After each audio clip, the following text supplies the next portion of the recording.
Hola, ¿qué tal? Espero que se encuentren todos muy bien. En esta oportunidad vamos a hacer una pequeña introducción a uno de los capítulos de mi libro, Teología Contemporánea de la Misión. Es el capítulo 1 que se llama La dialéctica como un instrumento de la Missio Dei. En algún momento de estos cursos lo que tratamos de mostrar es lo que son las distintas categorías misiológicas. Hay un cuadro de doble entrada que se puede hacer entre narrativas bíblicas y temas recurrentes en la Biblia y categorías de la misión. De manera tal que hay distintos instrumentos que Dios usa para hacer su misión y uno de ellos podría llegar a ser la dialéctica o el diálogo tal como lo trataremos de explicar en esta oportunidad. De manera tal que este puede ser un abordaje posible de teología de la misión, al menos eso es lo que intentamos en este texto, y lo que voy a hacer ahora es una breve introducción a las partes principales del texto, una explicación que no reemplaza la lectura. Luego espero que todos ustedes puedan leer ese texto y entenderlo por sus propios medios y además hacer las observaciones críticas que ustedes consideren, a las que siempre estamos abiertos. Bueno, la dialéctica como un instrumento de la Missio Dei. Entonces, lo primero que tendríamos que preguntarnos, que no está explicitado quizás del todo en el texto, es qué es la dialéctica. En cuanto a la dialéctica, es un término que viene del griego y que querría decir a través del lenguaje, a través del logos, movimiento a través del logos, y que el primero en darle un sentido filosófico es Platón en sus diálogos medios, la República, el Fedón, el Fedro y el Banquete. En el Banquete hay una dialéctica de ascenso desde lo sensible del ámbito en el que nosotros nos movemos hacia una región divina, hacia una región perfecta, inmutable, que es lo que se llama el topus uranus, el ámbito ideal, el mundo real para Platón, que es muy distinto a este en el cual nosotros estamos en este momento, ¿no? Así que dialéctica en Platón quiere decir ascenso, movimiento de ascenso intelectual, científico, filosófico, un ascenso de conocimiento que transforma al individuo. Pero no ese es el sentido que queremos darle. Tenemos un sentido filosófico que podría ser el de Platón. También antes de Platón, aunque no lo dice explícitamente, hay un pensamiento dialéctico en muchos autores, pero en particular en Heráclito. Y por supuesto que en la filosofía la dialéctica llega a su máxima expresión con Hegel, para quien expresa un método de conocimiento, la dialéctica, un método de hacer filosofía, un método para escribir sus propios libros, y también la realidad misma es dialéctica para Hegel. Así que ahí coincide lo ontológico, la realidad, con la mente que capta la realidad. Ese sería un sentido filosófico. También podemos ver un sentido teológico. De hecho, en Hegel hay teología y filosofía casi fusionadas. Él entiende la Trinidad, un movimiento dialéctico en la Trinidad, en la doctrina trinitaria. También eh, entiende que la muerte de Cristo en la cruz es una negación dialéctica, de manera tal que hay una lectura dialéctica ya en Hegel con contenidos teológicos. Y también, bueno, en particular, por supuesto, la teología de la crisis, la teología dialéctica del primer Karl Barth, en torno a 1918, 1921, la segunda edición a comentario de la epístola a los romanos de Karl Barth, y varios teólogos que, digamos, van detrás de esa corriente. El más conocido quizás Emil Brunner, Oscar Kuhlmann, algo de Bonhoeffer y demás.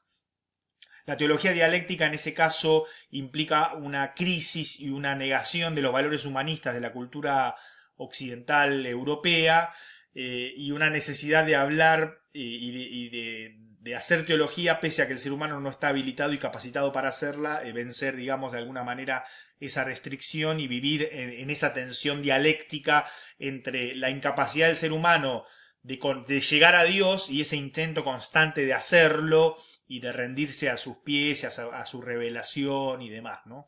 De manera tal que ese sería otro sentido.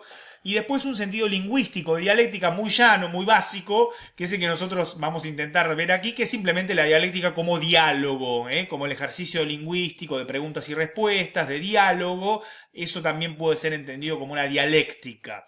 De manera tal que lo que nosotros vamos a intentar hacer en este capítulo, que tiene un carácter exploratorio, que es un intento de hacer una reflexión misiológica en torno a la dialéctica, es dar como una recepción al tema del lenguaje y del diálogo, que es un tema muy importante en la filosofía y en el pensamiento social del siglo XX, darle una recepción en la misiología a estos abordajes. Así que es eso un poco lo que intentamos hacer en este capítulo.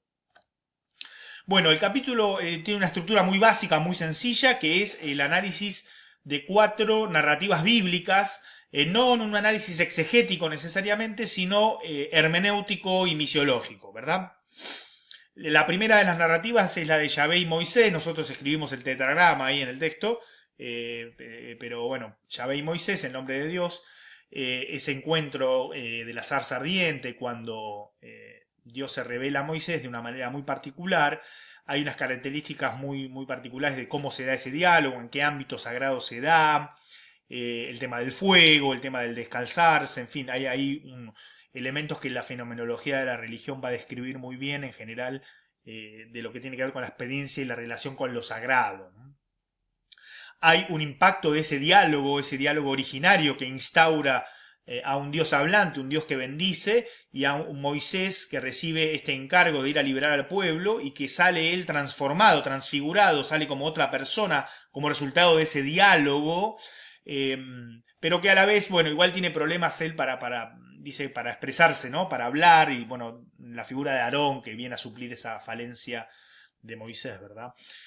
Bueno, en el texto se presentan 7 conclusiones que se extraen de este relato, de este breve análisis que hacemos de esa narrativa de Yahvé y Moisés, así que los invito a leerlo, a ver un poquito estas conclusiones de esa primera parte. La segunda narrativa es de Yahvé y Abraham. Se presentan distintos pasajes bíblicos del Génesis, el libro de Génesis, en donde en varios capítulos aparece Dios queriendo bendecir a Abraham, y Dios dando una palabra, iniciando un diálogo, y Abraham actuando en consecuencia, ¿no? Como resultado de ese diálogo y de esa palabra recibida, ¿no? Otra vez ahí el tema de la palabra. Quizás como en ningún otro lugar de la Biblia, aquí se nos presenta a un Yahvé, a un Dios Yahvé, como obstinado en bendecir a alguien, y como lo opuesto a un Dios autoritario. Así que en ese sentido me parece que ya es para ir tomando nota de la línea en la cual vamos haciendo esta lectura misiológica de este texto, porque creo que es algo muy importante para nosotros todavía hoy entender ese rostro de Dios, del Dios hablante. Tercero de las narrativas, la dialéctica de Jesús de Nazaret. Nos concentramos aquí en el diálogo entre Jesús y la mujer samaritana de Juan 4, muy conocido por todos, en donde en ese diálogo se revelan distintas cosas de esta mujer y se pone de manifiesto un rechazo cultural, se pone de manifiesto, digamos, xenofobia, trato con el diferente, ¿no? Y hay un cruce intencional de barreras de parte de Jesús hacia esta mujer. Está el tema de lo femenino, el tema de género, temas culturales. Así que es un diálogo muy rico. Yo hago un intento de lectura, pero ustedes podrían hacer otros. Recuerden que tienen que hacer un trabajo final para la materia, así que pueden tomar alguno de estos mismos pasajes u otros pasajes y ensayar lecturas misiológicas de temas teológicos que son para nosotros muy importantes hoy todavía, ¿verdad? Como este tema de la mujer, como el tema étnico, la violencia étnica, la cuestión de los inmigrantes, en fin, hay temas culturales que siguen siendo muy vigentes. También tomamos en Mateo 19 el diálogo con el joven rico, muy breve, una breve reflexión, pero cómo Jesús hace cosas en los diálogos, hace cosas con palabras y digamos, desestabiliza y desestructura a sus interlocutores. Así que la dialéctica, el diálogo como un instrumento de la Missio Dei, digo, para ir tomando nota en la dirección en la que queremos avanzar en este capítulo, esta propuesta de lectura misiológica. Y por supuesto lo más característico del diálogo de Jesús en los evangelios es la crítica y el diálogo ríspido con los fariseos, por supuesto, estos personajes propios de un nacionalismo populista o popular, pero con ribetes muy autoritarios para con los pobres, con las personas que digamos, son los indeseables de la sociedad. Aparecen con estos fariseos oprimidos, con una opresión muy fuerte del Imperio Romano, y en el caso de los fariseos administrando cierto poder local, el templo, las ofrendas y demás. Así que son por supuesto personajes, como dice Juan Luis II, de un carácter religioso político en su dominación del pueblo al que Jesús se sintió llamado, ¿verdad? Así que bueno, todo el tema de los fariseos también. Y luego, finalmente, el punto 4 que tocamos aquí es San Pablo y la dialéctica. Allí hay mucho también para estudiar y seguir investigando. Bueno, están las características particulares del pasaje de la misión en Galilea, donde está Jesús de Nazaret y los primeros discípulos, hacia el desafío cosmopolita de San Pablo en el mundo grecorromano, navegando, buscando, fundando nuevas iglesias en el Asia Menor y en tantos lugares, a partir de Antioquía, ¿no? La iglesia que envía en Antioquía, la iglesia misionera, pero digamos diseminándose a partir de allí hacia los confines del Imperio Romano.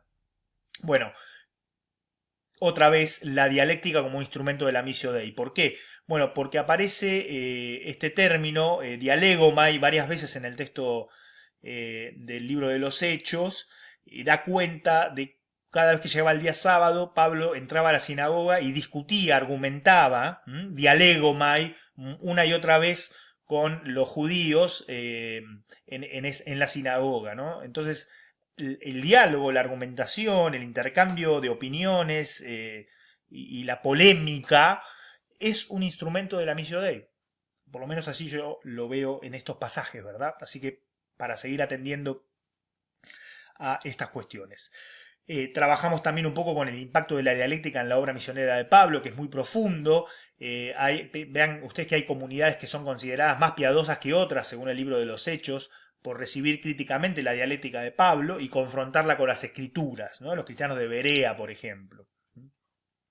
Dice mucho esto del espíritu crítico de las primeras comunidades cristianas en relación a lo que va a ir pasando después, ¿verdad? Particularmente a partir del siglo IV, con la convención de Constantino y la cristianización del Imperio Romano y demás, en donde las iglesias van a pasar a ser centros de una administración autoritaria del poder, de una dominación ideológica, y en donde la libertad para pensar críticamente y confrontar ideas no va a ser tal como se venía dando en los primeros siglos de la auténtica era cristiana, ¿verdad? O del cristianismo histórico en sus orígenes.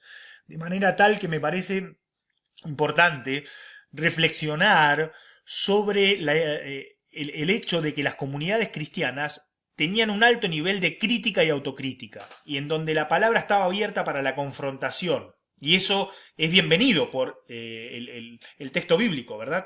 Cuando da cuenta de esos episodios. Y por supuesto en Jesús de Nazaret. Con lo cual me parece que como evangélicos tenemos mucho para aprender de esto y sacar nuestras conclusiones, ¿no? Yo saco algunas de las conclusiones allí, de cuestiones que se extraen del texto y lectura que yo hago desde mi contexto latinoamericano cuando pienso en estas cosas, ¿verdad? La cultura democrática en la sociedad actual, o sea, la importancia de la democracia, de la argumentación, de la discusión, del poner todo en examen, de confrontar ideas que aparecen en las sociedades contemporáneas y que a veces las iglesias tienen menos espacios democráticos que lo que se vive fuera de las iglesias. Creo que sobre eso hay que reflexionar. También la conciencia histórica de nuestras propias comunidades, porque cuando nosotros vemos cómo se formó nuestra propia iglesia, las disyuntivas que hubo y las polémicas y las confrontaciones, nos ayuda a ver que eso forma parte de nuestra historia y no a ocultarlo y a negarlo como si la historia de una iglesia, la historia del cristianismo, fuera una historia de, podríamos decir, lineal, sin ningún conflicto, sin ningún roce, sin ninguna polémica. Justamente en los momentos de crisis es donde hay confrontación y se ve la vitalidad de las comunidades cristianas. Me parece que en ese sentido es importante considerar la dialéctica en los momentos clave de nuestras historias, ¿verdad? También la necesidad de que recuperemos el rigor en los estudios bíblicos, que cuando uno empieza a estudiar la Biblia con mayor rigor académico se da cuenta que hay muchas lecturas posibles de un solo texto. De manera tal que se abre la polémica y no se cierra. Abrir la discusión, abrir el diálogo, es algo que es intrínseco al estudio de la Biblia, ¿no? Y eso es lo que tenemos que también llevar a nuestras iglesias, me parece, como teólogos, como teólogas, ¿no? Las identidades democráticas en nuestras comunidades eclesiales, el sentido de comunidad, de misión, de éxito pragmático que es tan vigente en la cultura evangélica contemporánea, creo que es algo que también tenemos que revisar y pensar a la luz de la Biblia, ¿verdad?